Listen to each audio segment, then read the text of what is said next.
Okay.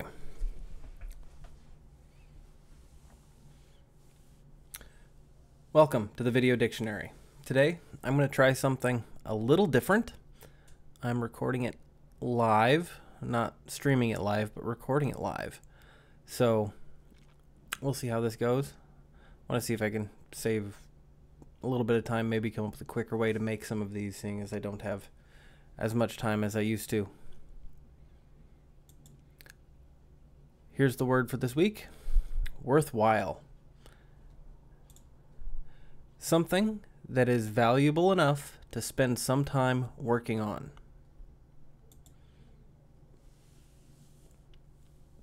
History and etymology. Okay, so I'm gonna kind of do my work right in front of you here. So let's start with online etymology dictionary. This is one of the first places I go, and obviously worthwhile is a compound word. It's an adjective.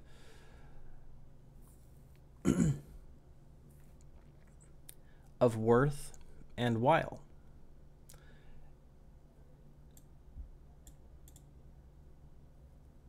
The phrase worthwhile is attested from the late 14th century, according to this, where it's the first time they found it used, written down.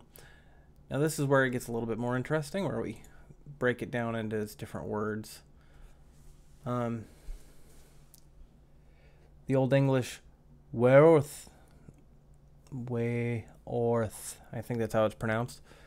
Significant, valuable, of value, valued, appreciated, highly thought of, deserving, meriting honor, noble, or of high rank. Seems to be from the Proto-Germanic wethos, towards the meaning towards or opposite. Hence, equivalent worth. Okay. It looks like toward or opposite. How does something meaning toward or opposite come to mean suitable or proper fit, or even deserving of value or having value? See, at this point, when I don't quite know the connections, I'll go to the Oxford English Dictionary. And again, anyone can get access to this. I've got access to it through the Multnomah County Library. So, worthwhile. Well, let's go to, we were looking at worth, weren't we? Let's see if their explanation gets any more detailed.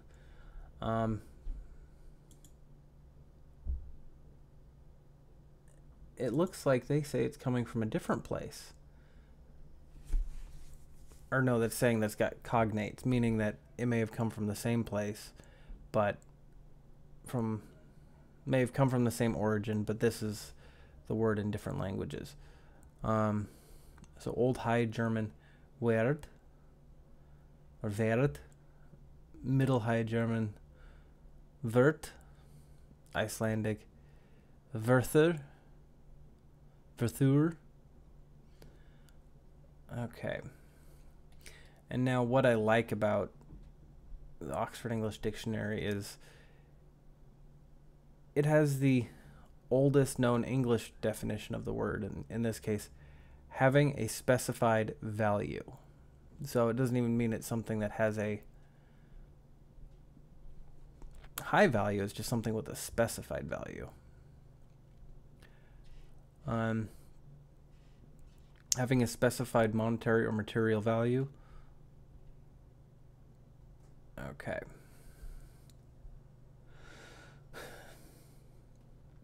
In some forms, the word is difficult to distinguish from. Now I'm reading some stuff about the. Here, let me make this full screen for you. Now I'm reading some stuff about this. The more stuff from the etymology. You know, I really appreciate point curation for recommending words. He picks some great words. But compound words, I've done 2 of them in a row. So I've done counterculture and now I'm doing worthwhile. And that just kind of doubles the workload. It's harder to research things and have something concise and fun. And so I'd have to focus on one word or the other.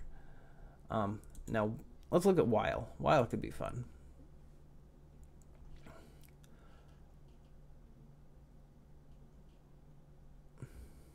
I've got to read everything. Will. Strong feminine equals Old Frisian will. Willa. Frisian. Will.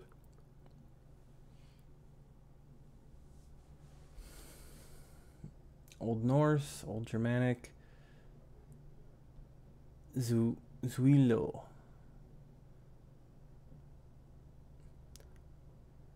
Latin quis. And old. Okay. I should have done a little bit more research before starting this video, but I think we're okay. It means a portion of time considered with respect to its duration. So the word time actually meant the same thing. I've been wanting to do the word time for a long time. So a while, and a while just means a set portion of time. So the word really, okay, this video isn't coming together very well. I don't know if this is a very worthwhile way of doing this video, or doing videos. Let's see what the online etymology dictionary has to say about the word while. Old English willa, a space of time, from Proto-Germanic huilo, source also of Old Saxon huil and huila, Old High German willa, wila. Okay, this is where the interesting stuff usually comes in, is down at the bottom here. From Proto-Indo-European quilo, suffixed form of root qui, to rest or be quiet. Notion, period of rest, became Germanic period of time. So the word while literally meant like to while away the hours or to just rest. Back from what they've determined in the old Proto-Indo-European. Actually, let's look up this word in the Proto-Indo-European. This is kind of how I do my research before I write the videos. So this is kind of an inside view. And usually I have it much more well mapped out before I even consider recording. But I want to try and have a faster turnaround time, and this doesn't seem to be working very well. But I think it's worthwhile to give it a try. Proto-Indo-European root, meaning to rest or be quiet. It forms all or part of acquiescence, acquit, a while, coy.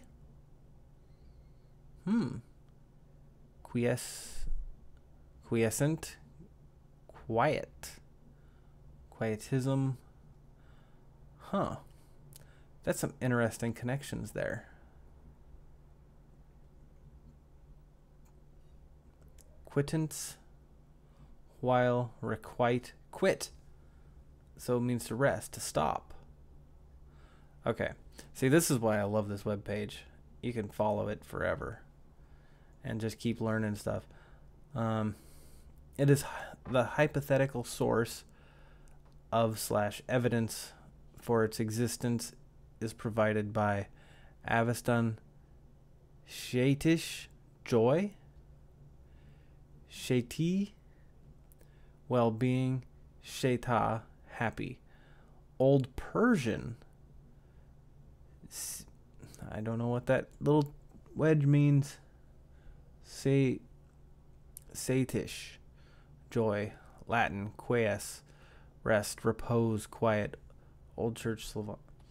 So this is cool that the word while, quei, from the Proto-Indo-European, that rebuilt language, seems to also be the root of words like quit and koi and quiescence. So those are pretty interesting. Okay, so now we've come to the next portion of the video. We're going to do what I did for field research. So we'll start with what came up on BitChute. Ray, worth equals value, and while exactly. I mean, this wasn't a difficult word to guess.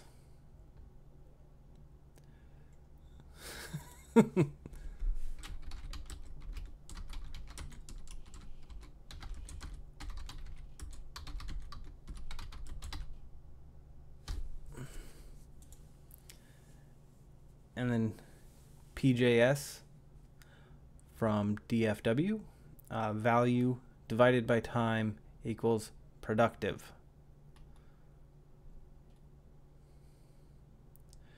See, this is another compound that this compound actually seems really interesting, but I will probably avoid doing it until I've done the word where in the future. Okay. Now, I liked this response here. This is we're back over on YouTube. Oh,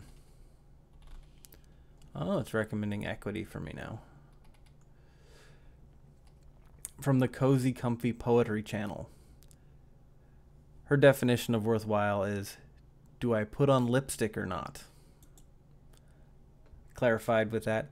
So if you have to put on lipstick, that means it's worthwhile? Yep. She said, yep. Apparently she just likes to put on lipstick. Now here, from the person that recommended the word, worthwhile, point curation. When the time spent between conception and outcome has value comparable to the outcome. The unseen hours between apprenticeship and mastery are worthwhile. This is a really insightful answer to the question of what the definition of worthwhile means. It's very, very specific. I almost like this better than the one I gave you at the beginning.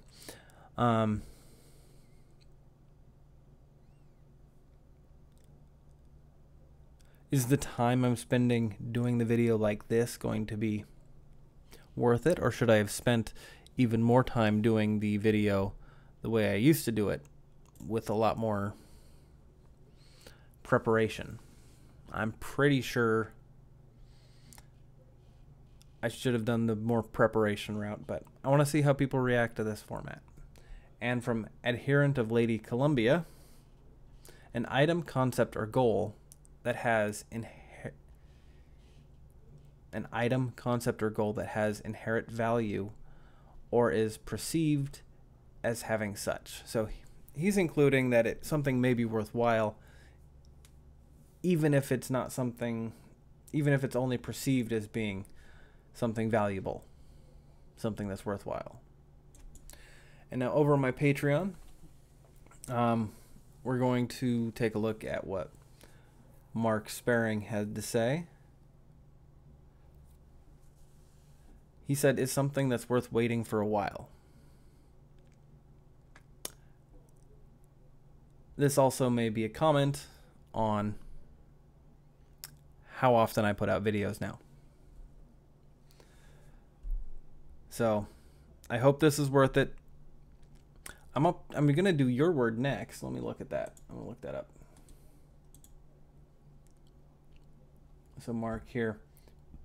I think you recommended the word anonymous. I've got one word I want to do before that, and then I'm going to work on that one. So anonymous is coming up. That one should be fun. In fact, for the field research for anonymous, you can put that in the description below. I'll still make the field research video and ask the question directly to everyone. Now, I think I had one response on Twitter this time from the Dark MGTOW. From the top of my head, I'd say it means worth the time and or effort. Pretty simple. So now we come to the prescription and commentary portion of the video. I think what I'm doing here, making these videos about words, is very worthwhile. It's a lot of fun, but it's also a lot of work. And if you follow me on social media, I've been complaining about my new day job, which it's a really good job. The compensation is good. It's my first time working where my pay is based on my performance. And it's not just a flat hourly rate. And I really like it. And it's easy to gauge how you're doing and improve and do better. So I'm enjoying it, but we've had a couple people quit recently, and I've been working several 10-hour days on a regular basis, and I come home and I'm completely wiped out.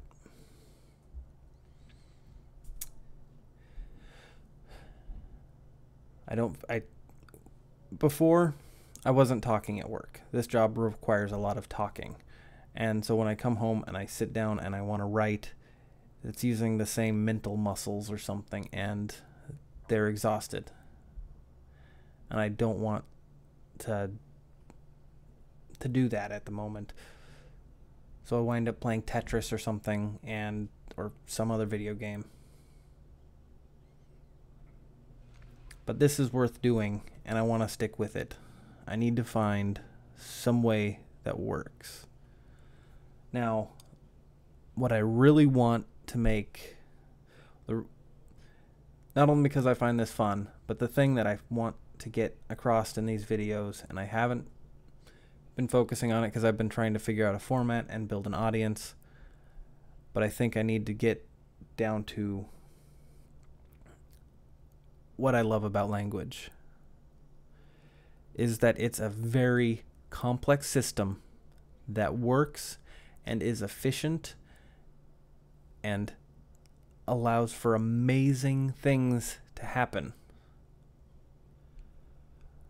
But it's all voluntary. It's all spontaneous order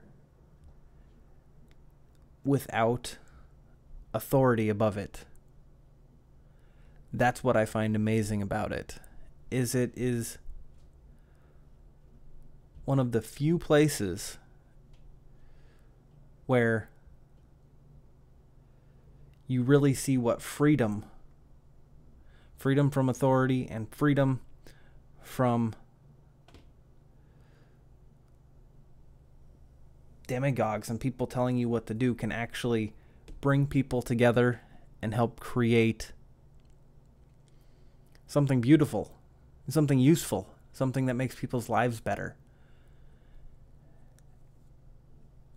And what I really want to fight against is anyone that would want to control the way language develops.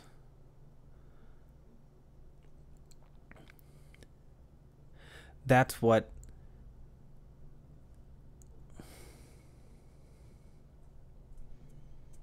That's what 1984 was about.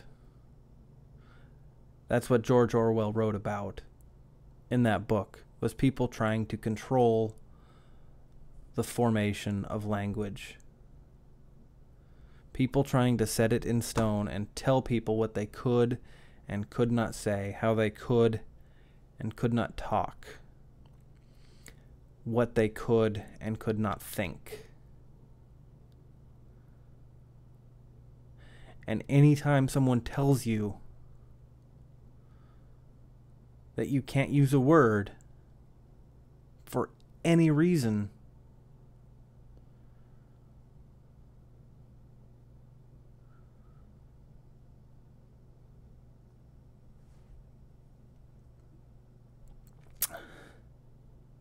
they're trying to control your mind.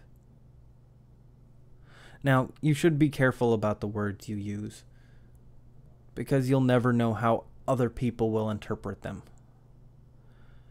That's the other part of this beautiful thing called language, is you can't control what people think a word means.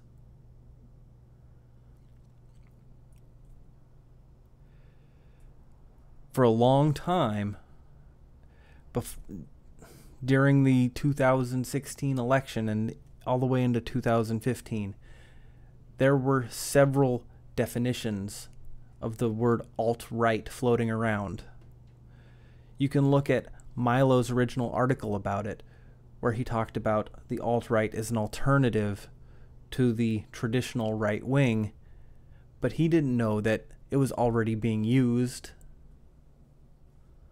by others who had a different definition of the word. So it is important to know what the definition of the word is and what others might perceive it to be, because you can't control what they think it is. So when Milo used the word alt-right to describe himself, he didn't know others were going to automatically lump him in the camp with the Nazis. Another one, I was arguing with one of my friends about the word feminism. I posted the picture of, I think it was the Washington Post article that said, is it okay to, or why is it okay, why can't we hate men, was the headline. And it replaced men with the word Jews. And she responded, "This isn't what feminism is. You're making a straw man of what feminism is." And I responded, "Feminism is a word. And the definition that's in the head of this person at the Washington Post, and probably her employers who hired her because she's a feminist, think that's the definition. They think it's okay to hate men. And then there are the people that, like Sargon and the honey badgers, who think it means the same thing as the woman at the Washington Post. You can't tell them they're wrong,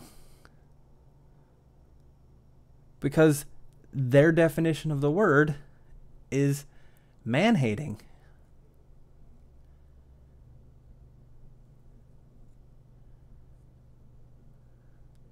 So that's what makes language difficult and complex. And that's also what makes it beautiful, is that we've got enough words that people agree on the definitions of that we can actually communicate.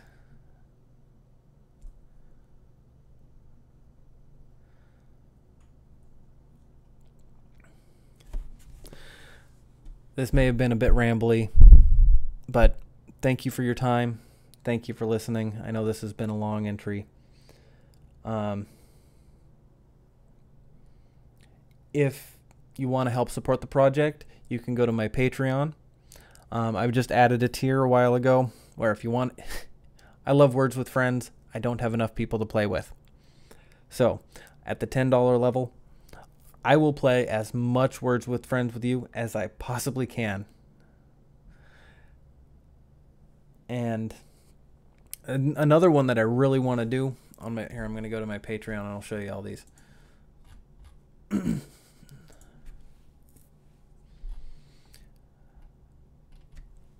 I'm probably going to start building this soon. I want to start building these. I want to start making these postcards.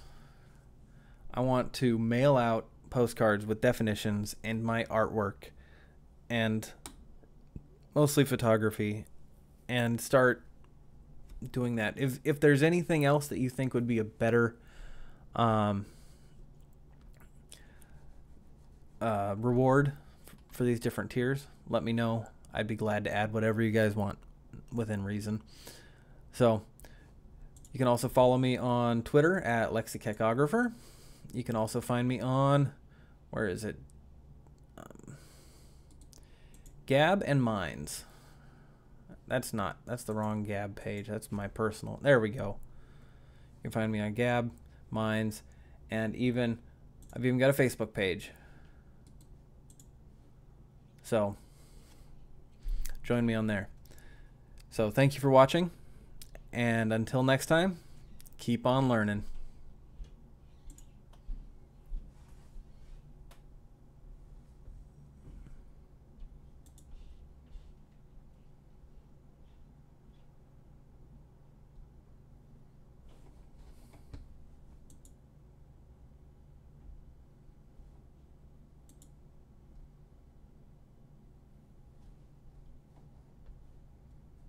Was I actually streaming? It doesn't look like there's anyone in chat. Oh well. At least it means I don't have to render it and upload it.